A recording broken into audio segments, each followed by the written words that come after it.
예민수의 경제 토크 금양 박순혁 이사님과 함께 2차 전지 이야기 조금 더 깊게 들어가서 최근에 이슈가 있는 기업들 얘기를 좀 하도록 하겠습니다. 그 공급 계약 체결, 납품 계약 이런 거 이제 계속 나오고 있는데요. 포스코 케미칼이 삼성 SDI에 40조 원에 그죠? 양극재를 공급하기로 했던 내용이라서 엄청난 규모인데 사실 주가는 그 다음 날 뭐 생각보다는 그죠? 이게 시간에서 엄청 가했거든요. 뉴스 나올 때. 야, 뭐 이거 종토막 이런데 보니까 이건 상한가 몇 방짜리다 이랬는데 그 다음 날 6% 올랐던가 어쨌든 주가의 반응이 강하지 않았는데 일단 내용부터 이게 40조 양극재 공급 내용부터 좀 체크해 주세요. 이게 이제 그러니까 바인딩 계약이라는 걸 이해하실 필요가 있고. 바인딩은 뭐예요? 네.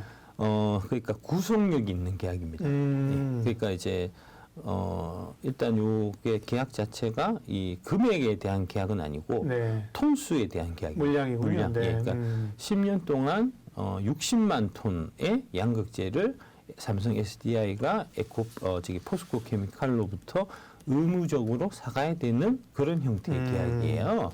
근데 이제 이게 2026년부터 2035년으로 제가 알고 있거든요. 네. 그러니까 이게 진짜 말이 안 되는 게 지금 26년부터 2035년 거까지를 이게 미리 사가겠다는 거를 그러게요. 삼성 SDI가 입도선매도 그런 입도선매가 사실 어디 있어, 그죠? 가을에 수확할 거를 봄에 가서는 뭐 하지만, 그죠? 그런 상황이라는 겁니다. 근데 이제 지금 보면은 일부 그 몰직각한 사람들이 어떤 얘기를 하냐면 이제 에코프로 BM이 지금 양극재 공장을 저렇게 막 지어놨는데 막 짓고 있는데 삼성 SDI가 포스코랑 손잡으면 에코피엠은 뭐가 어떻게 하니? 안 팔리면 어떡하냐 뭐 이런 얘기를 하는데 이거 지금 내용을 이런 저희 산업의 이제 이런 그 뭐랄까 특성을 전혀 이해 못하고 하는 얘기예요. 여기는 양극재는 특히 이제 무조건 이거는 바인딩입니다. 의무적으로 사야 돼요. 그러니까 뭐 차가 안 팔려 갖고 이제 뭐 작년 한 연말 정도 2차 전지 빠질 때 많이 나왔었던 얘기가 이제 경기가 나빠갖고 차량이 잘 안 팔리고 하면은 한국 2차 전지 산업에 대해서 크게 타격이지 않냐. 양극재 회사들도 크게 위기가 도래하지 않냐 하는 걱정하시는 분도 있었잖아요. 네네. 그 걱정 자체가 말이 안 되는 게 뭐 차가 안 팔리든지 말든지 경기가 불황이든지 말든지 무조건 사가야 된다니까요. 안 좋으면 안 사면 안 그렇죠. 그런 계약이 아니군요. 바인딩이라니까. 그러니까 무조건 사가는 계약인데. 그 말은 이제 파는 업체에서 칼자루를 쥐고 있다는 얘기네요. 그렇습니다. 그렇죠? 네. 그렇습니다. 양극재 회사들이 칼자루를 쥐고 있는 거고 2035년 거를 지금 미리 계약해야 할 만큼 양극재가 부족하다는 거예요. 그게 이제 모든 양극재가 다 부족한 게 아니고 한국의 이제 양극재 4대천왕 이제 에코프로비엠, 이제 LG화학, 포스코 케미칼, LNF가 만 할 수 있는 전 세계적으로 딱 4개 회사만 할 수 있는 니켈 이제 90%짜리 하이니켈, 울트라 하이니켈 그 양극재를 만들 수 있는 회사가 딱 4개밖에 없고 그 4개 회사에 물건 안 받으면 제대로 된 양극재를 제대로 된 배터리를 못 만들어요. 여기서 제대로 된이라는 뜻은 싸고 우수한 배터리라는 뜻입니다. 그러니까 이제 또 일부 또 몰직각한 이제 뭐 대형 프로나 특히 마음에 안 드시는 분 같은 경우는 돌아다니면서 중국의 배터리가 되게 싸니까 이게 싼 가격을 기반으로 해갖고 한국을 위협할 거다 뭐 이런 얘기 하는데 안 그렇다니까. NCM의 니켈 90% 이상 양극재는 성능도 우수하지만 가격도 LFP보다 오히려 더 싸거든요. 그래서 이거를 살려고 다 줄 서 있는 거고 그래서 어쩔 수 없이 이제 어떻게든 빨리 받아놔야지 이게 사업이 진척이 되니까 삼성 SDI가 포스코 케미칼한테 가서 2026년부터 2035년 것까지를 미리 사는 거거든요. 이런 계약이 어디 있습니까? 어찌 보면 삼성 SDI가 포스코하고 손을 잡았다고 해서 에코프로를 팽시키는 게 아니라 그만큼 필요하다 이게 그죠? 그렇습니다. 에코프로 말고도 확보해야 될 물량들이 많으니까 포스코 케미칼하고도 손을 잡았다. 이게 이제 포스코 케미칼 입장에서 보면 상당히 좀 의미가 있는 계약인 게 이게 이제 양극재 단에서 보면은 NCM이 있고 NCA가 있거든요. 우리가 삼원계라고 보통 얘기하는 게 그 두 종류인데 NCM이 이제 전기차용으로는 더 적합하다는 거고요. NCA는 이제 전기차용은 조금 좀 잘 안 맞다는 건데 어쨌든 간에 NCA 쪽도 지금 기술 개발해갖고 전기차 쪽으로 쓰고 있고요. 삼성 SDI는 이 NCA 기반된 회사입니다. NCA 양극재를 쓰는 배터리만 만드는 회사거든요. 근데 이제 삼성 SDI 입장에서 봤을 때 이 NCM에 비해서 NCA는 양극재 단위에서는 만들기가 훨씬 더 어려워요. 그 알루미늄이 이제 코팅되는 부분이 있어갖고 네. 기술적인 난이도가 NCM보다 더 어렵거든요. 그래서 이제 지금 NCA 관련해서 하이니켈급으로 NCA 만들 수 있는 회사가 기존에는 이제 에코프로 BM 혼자가 유일했는데 네. 거기에 추가적으로 포스코 케미칼이라는 이제 회사가 하나가 더 생긴 겁니다. 그러니까 포스코 케미칼 입장에서 보면은 NCM도 하면서 NCA라는 새로운 시장도 이제 개척한 거고 그러면서 고객사도 LG만 하다가 SK도 하고 지금 삼성 SDI까지 이제 이게 고객원을 다 변화한 거니까 네. 포스코 케미칼 입장에서 보면은 아주 이제 좀 의미가 있는 계약인 거고요. 삼성 SDI도 그동안에 이제 되게 좀 뭐랄까 아킬레스건이었다고 할 만한 이제 에코프로 BM에 100% 의존하고 있었다는 네. 데서 이제 벗어나서 이제 밴드를 두 개로 나눌 수 있게 된 거니까 네. 이제 SDI 삼성 입장에서도 뭐 좋은 관계로 가지만 이게 어떤 관계적인 것뿐만 아니라 만약에 에코프로 BM에서 생산 설비에서 만약에 어떤 외부적인 문제가 생겼어. 그러면 사실 차질이 생기잖아요, 그죠? 예, 그런 것도 밴더를 목수를 두고 싶어 하겠죠. 그런 것도 있고 이제 에코프로 BM이 가격을 왕창 올려도 그거를 이제 순순히 이제 받아들일 수밖에 없는 그렇죠. 이제 그런 네. 구조가 되니까 이제 예. 그런 구조에서 탈피하려면은 이걸 쪼개는 게 이제 회사의 사원이 사실 걸린 거고 그런 이제 이해관계가 좀 맞아 떨어져 갖고 포스코 케미칼이 이번에 이제 삼성 SDI에 NCA 양극재를 이제 납품하게 된 거고요. 이 얘기가 제가 작년 한 봄쯤에 제가 이제 그 기사 한 거를 봤었거든요. 예. 근데 이제 벌써 이게 계약이 된 거니까 포스코 케미칼이 그 밑에 이제 내부적으로 많이 좀 그 기술 개발을 많이 하고 있었던 것 같고요. 이제 NCA 쪽까지 손을 대게 됐다는 거는 이제 기업 밸류에이션 측면에서 보더라도 큰 이제 한번 업사이드가 있을 수 있는 이제 그런 요소다라고 이제 보시면 될 것 같고. 그럼 주가 측면에서는 포스코 케미칼은 포스코 케미칼도 양극재만 하는 게 아니라 여긴 또 음극재도 있잖아요. 있습니다. 그렇게 포스코 케미칼을 전체적으로 봤을 때 그러면 지금 주가 레벨 수준 어떻습니까? 네. 포스코 케미칼도 괜찮죠. 이제 성장성이나 뭐 이런 측면 보면은 나쁘지 않은 것 같고요. 네. 근데 이제 이게 사실은 그 2차전지 쪽은 다 이제 수주 베이스로 움직이는 거라 갖고 너무 쉬워요. 사실 밸류에이션이나 이제 이렇게 투자 판단하시기가. 근데 이제 자꾸 이 사심과 편견에 사로잡혀 갖고 많이 이제 객관적으로 들여다 보이는 거를 자꾸 이제 다른 식으로 생각을 하니까 네. 바인딩 계약인데 이제 바인딩 계약 아닐 거야. 저 바인딩 계약 아닌데 분명히 거짓말하는 걸 거야. 이런 말도 안 되는 지금 그 뭐랄까 이제 좀 오해를 막 해가면서 이제 보니까 사실은 좀 어려운 거고요. 대체적으로 보면 지금 양극재 쪽 회사들도 자기들 캐파들을 다 이미 얘기를 하고 있어요.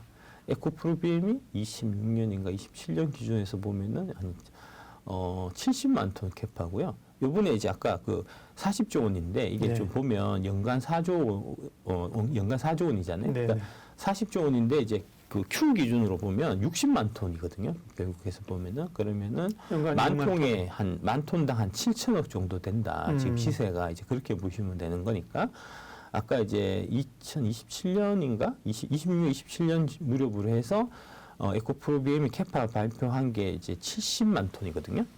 그러면은 70만 7749 50조잖아요. 지금 이제 에코프로 BM이 작년에 한 5조 2천억 뭐 이렇게 매출한 거니까요. 27년에 예를 들어 갖고 이제 27년에 70조 이제 50조 원을 잡으면 50조 매출에 영업이익 10% 하면은 5조가 될 거고. 네. 세금 또 제하고 하면은 한 80%, 20% 세금 빼고 그러면은 이제 순이익은 한 4조. 4조. 네. 예, 4조면은 지금 에코프로가 한 11조 정도 되죠. 그러니까 포스코 케미칼이요? 아니 에코프로 BM, 네, 에코프로 BM이 네. 그러면은 이제 27년 11조 네요. 되면은 네. 예, PR이 3배가 안 된다는 얘기가 되겠죠. 예.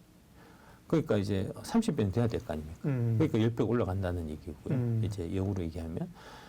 포스코 케미칼은 지금 2030년 기준으로 해서 60만 톤을 얘기를 하고 있어요. 근데 이제 좀 작게 얘기한 것 같습니다.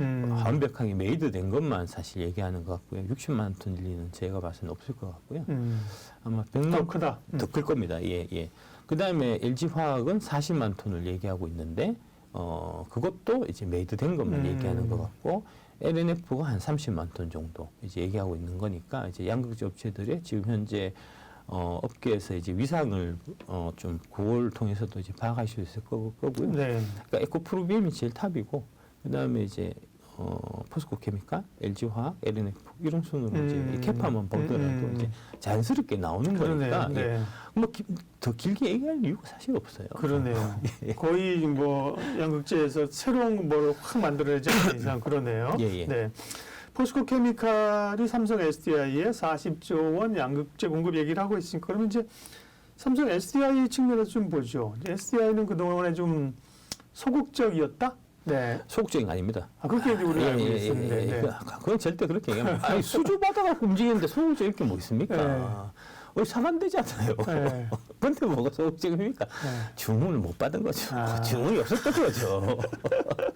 왜 주문이 거의 없었어요, 그러면? 아까 말씀드렸듯이 이제 양극재를 NCA 기반으로 해서 이제 양극재를 만드는 이제 배터리를 하는데 NCA가 원래 시장에서 전기차 용어는 사실 좀 잘 안 맞다고 얘기했던 거거든요. 근데 이제 그거를 에코프로비엠에서 그 NCA를 갖고 잘 개발을 해갖고 이제 젠5나 젠6 같은 이제 그 전기차용으로도 이제 그 적용 가능한 좋은 NCA 양극재를 만들어갖고 그걸 갖고 이제 좀 시장에 이제 소구를 해서 전기차 회사들한테 지금 이제 열심히 영업을 하고 있는 뭐 그 정도 단계로 보시면 될 거고요. 그거 하나. 그 다음에 이제 폼팩터가 원형, 각형, 파우치형 있지 않습니까? 파우치형이 제일 좋은 거예요. 근데 이제 파우치형을 지금 하고 있는 거는 LG 에너지 솔루션하고 SK온이니까 그동안은 이제 파우치형 위주로 해서 이제 특히 미국의 픽업 트럭 같은 이런 쪽은 이제 파우치형으로 많이 지금 되고 있거든요. 그래서 이제 그런 형태가 되다 보니까 삼성 SDI는 지금 원통형 각형, 그다음에 NCA를 하고 있었기 때문에 상대적으로 이제 자동차 메이커들의 오더를 많이 못 받았던 거고요. 근데 이제 지금 삼성 SDI한테는 우리가 알기에는 수익성 삼성에서는 수익성 위주이기 때문에 캐파를 그렇게 확 늘리지 않고 찬찬히 간다 그랬는데 그게 아니라 못 받은 거야. 못 받은 겁니다. 그러니까 그것도 마찬가지. 파나소닉도 보면 파나소닉은 보수적인 투자를 하고 하잖아요. 택도 없는 얘기고요. 파나소닉 기술력이 떨어져 갖고 소비자 OEM의 선택을 못 받은 겁니다. 그렇군요. 협상해갖고 가격 좀 올려달라면 되죠. 지금. 그럼 삼성 SDI는 우리가 그래도 뭐 삼성인데 그럼 이차전지 LG나 이런 데보다 한 발 늦어서 결국 그런 거겠죠? 그렇습니다. 그 가장 큰 이유는 이제 LG 에너지 솔루션 같은 경우는 이제 돌아가신 구은무 회장께서 이 배터리 사업에 대한 이제 확고한 열정과 이제 이런 좀 추진하는 의지가 있으셨기 때문에 사고가 많이 발생해서 돈을 많이 잃는 와중에도 계속해서 이제 걱정하지 마라. 뒷책임 내가 다 질 테니까 다른 애들이 쫓아올 만큼 과감하게 투자해라 해서 그 투자가 계속해서 이제 연구개발하고 계속 이어져 갖고 이제 기술이 가장 이제 탑의 위치에 올라온 거고요. SDI는 계속 좀 고민을 했었던 거예요. 이제 SDI가 삼성그룹 자체가 주력이 SDI가 주력이 아니고 아시겠지만 이제 제일 중요한 거는 삼성전자 반도체 사업이고 두 번째는 이제 삼성 바이오로직스. 바이오 쪽이니까 상대적으로 이제 좀 뒤처지는 거거든요. 이제 그동안은 이제 지금은 조금 또 분위기가 좀 바뀌긴 하지만 그래서 그러다 보니까 이거를 이제 돈을 몇 조를 박아가면서 이렇게 개발해야 될 그런 좀 의지 자체는 사실 좀 없었던 거고 그러다 보니까 SDI 쪽에서 하던 거는 그동안 이제 되게 안전한 거 불 나갖고 안 물어줄 만한 것만 사실 위주로 했던 거고 그 자기는 이제 저기 삼성전자가 있으니까 뭐 휴대폰에 들어가는 거라든지 그죠? 공구, 소형 공구 이런 거, 전동 공구 이런 쪽으로만. 그 전동 공구에 딱 맞는 게 NCA이고 원통형이고 그렇거든요. 그래서 이제 원통형, 전동 공구 이런 쪽이 원래 이제 SDI가 옛날부터 강점이 있었고요. 지금도 마찬가지고. 그런 이제 원통형 전동 공구 같은 경우는 SDI가 당연히 갑이에요. 이제 뭐 업체 자체가 몇 개도 없고 있는 업체들도 다 이제 전기차 지금 배터리 대기가 바쁘니까 거의 독점 상태니까 이제 마진을 많이 받는 거거든요. 그래서 이제 SDI가 수익성이 좋은 거지. 자동차 쪽으로 이제 그 대형 전지니까 이제 자동차용 전지 쪽에서는 SDI도 그렇게 지금 이익 많이 안 납니다. 그런 거고. 그런데 지금 여기서 큰 변화가 하나가 있는 게 뭐냐 하면은 4680 원통형이 지금 이제 좀 표준까지는 아니고 이 포션 자체를 많이 좀 늘려오고 있어요. 그러니까 파우치가 제일 좋은 거고요. 그 다음에는 이제 각형을 우리는 보통 이제 배터리 업계 쪽에서 많이 얘기를 네. 했었거든요. 이제 그건 왜 그러냐면은 2170 원통형 같은 경우는 이제 테슬라 모델 3에 들어가는 게 그게 한 4,300개가 들어간다고 합니다. 그러니까 개수가 너무 많아요. 그렇죠. 예, 작은 거를 요만 그러게요. 훨씬 더 적거든요. 그 작은 거를 4,300개를 이제 철사로 칭칭 감아서 들어가다 보니까 좀 너무 비효율적이고 해서 그래서 이제 그거보다는 이제 각형으로 하게 되면은 조금 이제 이게 캔이 크기가 커지거든요. 그래서 한 600개, 700개만 들어가면 되니까 그래서 이제 각형으로 가고 파우치형으로 가고 이렇게 갔던 건데 4680 이제 요 이제 폼팩터가 하나 추가적으로 더 생기면서 네. 4680으로 가게 되면은 이제 한 900개 정도만 들어가면 된다는 겁니다. 개수가 확 줄는군요. 개수가 예. 그러면은 이제 이 각형에 비해서는 원통형이 좀 들어가는 개수도 일단 비슷해진 상태에서 그 다음에 장점이 원통형은 빨리 만들 수가 있어요. 공장을 빨리 돌려갖고 생산은 이제 속도가 빨라지거든요. 그러면은 이제 그게 결국은 이제 원가에서 좀 우위가 생기는 이제 그런 구조가 되다 보니까 네. 지금 이제 각형이 있던 자리를 원통형이 많이 대체하려고 하고 있습니다. 그런 그 삼성이 어떻게 보면 예. 자기들이 늦게 갔으니까 주도하려고 하는 원통형 4680이 어떻게 자리를 잡아가느냐는 예. 좀 관심 포인트로 볼 예, 지금 거예요. 이제 아까 말씀드렸듯이 네. 이게 34개월 전에 다 결정이 되니까 이제 26년 쪽에부터 나오는 이제 그런 거 전기차 관련해서는 벌써 얘기가 물밑에서 많이 오가고 있거든요. 네. 그런 이제 배터리들이 지금 원통형으로 많이 좀 바뀌고 있어요. 원래 이제 GM 같은 경우도 얼티움 셀즈에서 이제 파우치로 1, 2, 3, 30년까지는 가고 4공장에서 GM에서 4공장부터는 우리도 원통형을 하고 싶다. 4680 그거 괜찮대던데 그걸로 한번 해보자. 네, 네. 라고 이제 얘기를 했는데 LG가 좀 이제 난색을 표해갖고 네. LG는 지금 딴 데도 할 때 많으니까 스텔란티스도 있고 많기 때문에 기존에 이 물건은 만들어주기도 바쁜데 뭐 딴 걸 만들어 달라 그래 이런 거고. 그래서 이제 그 건 관련해갖고 SDI 쪽에 원통형을 그럼 예. 4공장에 들어가자 뭐 이런 얘기들이 좀 왔다 갔다 하고 있는 뭐 그런 거고요. 그래서 이제 원통형이 지금 채택률이 많이 좀 늘어나고 있는데 그 46 쪽 그러니까 4680이나 뭐 4695, 46120 원통형 배터리를 만들 수 있는 회사가 지금 현재로서는 전 세계적으로 딱 두 회사밖에 없습니다. LG 에너지 솔루션하고 삼성 SDI. 저희가 추가적으로 더 들어갈지는 모르겠습니다. 네, 금양에서. 예, 금양에서 저희도 원통형 하니까 46까지 가게 음. 되면은 저희도 이제 되게 좀 좋을 것 같긴 한데 뭐 그거는 저희도 이제 노력을 많이 해야 되는 부분이고 반면에 원통형을 원래부터 하던 파나소닉 같은 경우가 이제 46으로 넘어가는 과정에서 여러 가지 문제점들이 또 많이 생기고 있는 거를 저희가 이제 여러 가지 루트를 통해 가지고 얘기를 듣고 있고요. 그 다음에 이제 중국 애들 제일 이제 CATL 같은 경우가 CATL이 콤팩트 중에서 할 수 있는 게 딱 하나밖에 없어요. 각형이거든요. 네. 원래 이제 BMW하고 처음에 4680 얘기할 때 CATL에서 이제 만들어 갖고 25년부터 납품하는 걸로 원래 얘기를 했었는데 그 얘기는 이제 남은 한 3년 기간 동안에 22년에 계약했으니까 남은 3년 기간 동안에 우리가 원통형 기술을 개발해 갖고 이제 BMW한테 납품하는 이제 그런 구조로 사실 처음에 얘기했었던 건데 CATL이 지금 원통형 개발하는 과정에서 역시 마찬가지로 여러 가지 난관이 많이 부딪혀갖고 진도가 안 나가는 걸로 제가 알고 있습니다. 예. 그러다 보니까 SDI가 지금 원통형을 하는 4680도 가능한 이게 이제 상당한 큰 메리트이 지금 이제 주어지고 있는 거죠. 포스코 케미칼과 삼성 SDI 주목해서 이야기 나눴습니다. 박순영 이사님 오늘 함께해 주셨습니다. 고맙습니다. 예, 감사합니다.